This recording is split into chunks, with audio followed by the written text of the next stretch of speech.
Ces deux duos sont des duos de choc avec un effet immédiat pour une repousse incroyable de vos cheveux. Bienvenue sur ma chaîne, je suis Mélanie. Aujourd'hui nous parlons cheveux. Je vous montre comment faire ce mélange que vos cheveux vont apprécier. J'ai déjà eu à faire un mélange comme ceci, mais aujourd'hui je l'ai revisité. Là, nous découpons nos oignons. J'en ai pris 4, mais normalement, je devais en prendre 3. Je vais vous dire pourquoi. Je vais découper de cette façon que je vais mettre dans ce bocal. Et à ceci, je vais ajouter environ 500 grammes d'ail. Vous voyez, donc, ceci ne suffit pas. Et je vais devoir transvaser tout ceci dans un autre contenant. C'est bien pour la quantité, mais... on va voir par la suite pourquoi je dis toujours mais. À ceci, j'ajoute des épices dont le romarin et le clou de girofle. 2 boîtes chacun. Le romarin ainsi que le clou de girofle permettront de lutter contre la chute des cheveux et stimuleront la pousse tout en apportant force et brillance à vos cheveux. En plus, ce sont des antiseptiques naturels, c'est-à-dire qui luttent contre les pellicules. De l'autre côté, l'oignon, tout comme l'ail, sont riches en soufre et utilisés de façon régulière, ils peuvent répondre aux problèmes d'alopécie et de chute de cheveux. Maintenant, à mon mélange, j'ajoute de l'huile d'olive. L'huile de noix de coco ou l'huile d'avocat peuvent également faire l'affaire.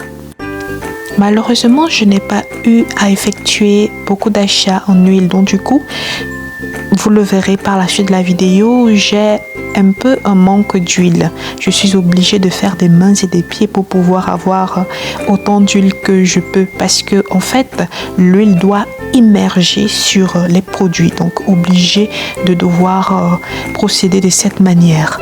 Donc si vous faites ce mélange, veillez à ce que l'huile soit au-dessus de tous ces produits, d'accord? Mais bon, je fais avec. Je ferme mon bocal et j'attends au moins 14 jours. Et voilà, après 14 jours minimum, voici ce que ça me donne comme mélange. Je tiens à préciser que j'ai dû nettoyer un peu hors caméra parce que comme l'huile n'avait pas totalement recouvert mes produits, il s'est formé un peu de moisissure, je dirais, que j'ai dû nettoyer. D'où l'importance, je précise, de recouvrir complètement votre mélange d'huile. Donc là, je prends un peu de produit que je vais utiliser, je garde le reste qui pourra faire autant de temps possible tant que l'huile recouvre le produit. J'ajoute encore des gousses d'ail et je vais mixer toute ma composition. Le mélange étant beaucoup trop lourd, j'ajoute de l'huile de noix de coco et je mixe une fois de plus.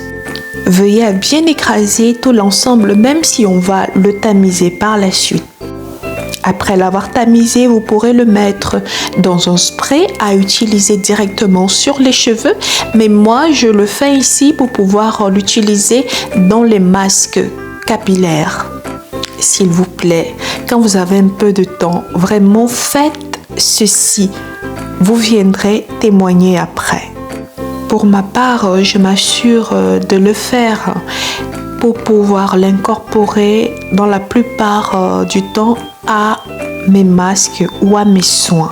Si je fais une autre vidéo dans ce sens, c'est vraiment pour attirer votre attention par rapport à ça.